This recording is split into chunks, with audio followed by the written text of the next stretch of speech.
ওরে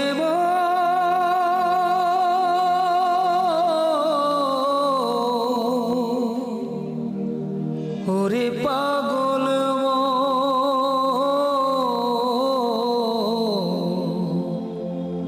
ওরে। তখন আমি বাজারের মধ্যে দাঁড়িয়ে হঠাৎ দুটি বাচ্চা গুটি গুটি পায়ে আমার কাছে এগিয়ে এলো। বুক ভরা ভয় আর চোখ ভরা হতাশা নিয়ে মৃদু মৃদু কণ্ঠে কি যেন বলল। আমি প্রশ্ন করলাম, কি হয়েছে বাবা? কিছুক্ষণ স্তব্ধ হয়ে বলল, আমরা এটি মা ছাড়া এই পৃথিবীতে আর কেউ নেই আমাদের। আমরা এতিমখানায় পড়াশোনা করি, আমাদের পরার পাঞ্জাবি নেই। একটা পাঞ্জাবি পরি সবসময়, একটা পাঞ্জাবি কিনে দেবে? এই কথাটা শোনার পর আমি বাকরুদ্ধ হয়ে গেলাম আর মনে মনে ভাবতে লাগলাম, অনুভব করতে লাগলাম যে তাদের জীবনটা কত কষ্টের, কত কঠিন, কত বৈচিত্র্যময়। ততক্ষণে আমার দু চোখের কোণে জল চলে আসলো। তারপর তাদের সাথে নিয়ে গুটি গুটি পায়ে পাঞ্জাবির দোকানের দিকে এগিয়ে গেলাম। এরপর হঠাৎ আমার চোখ পড়লো অপার বাচ্চার পাঞ্জাবির দিকে। দেখলাম তার পাঞ্জাবি পিছনের দিকে ছেড়ে খান খান হয়ে গেছে, পরার মতো অবস্থায় নেই। কিন্তু তারপরেও পড়তে হয়, কারণ তার যার পাঞ্জাবি নেই সে এতিম, সে অনাথ, কেনার সামর্থ্য নেই। ভিডিওটা যদি ভালো লেগে থাকে চ্যানেলটি ফলো করবেন, লাইক কমেন্ট শেয়ার করবেন প্লিজ। কেউ রবে না দুই দিনের এই খেলা ঘর ভাঙতে কতক্ষণ, ধীরে ধীরে ফুরায় যাবে মোমবাতির মতো। আমি একজন সন্তান হিসেবে দুই দিনের এই খেলা ঘর ভাঙতে কতক্ষণ, ধীরে ধীরে ফুরায় যাবে মোমবাতির মতো জীবন, মোমবাতির মতো।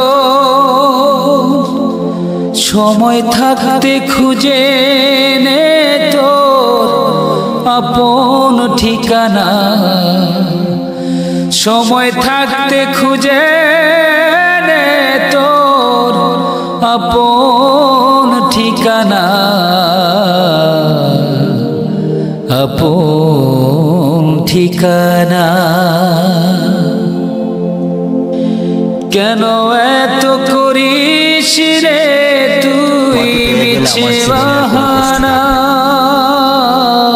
তোমাকে পেয়ে গেলে আর জীবনে এই দুনিয়ায় চিরদিন কেউ রবে না। প্লিজ ওরে পাগল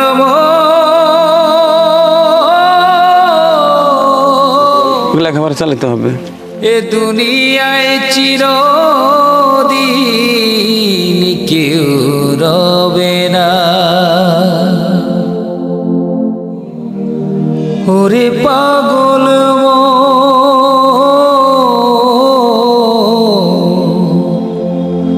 ওরে অবুঝ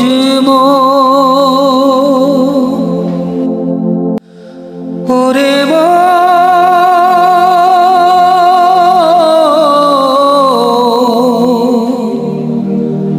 ওরে পাগল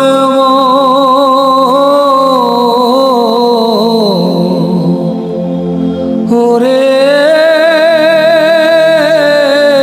অবুঝ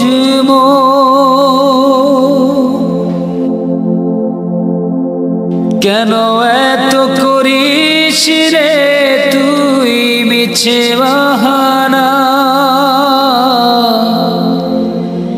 এই দুনিয়ায় চিরদিন কেউ রবে না। ওরে পাগল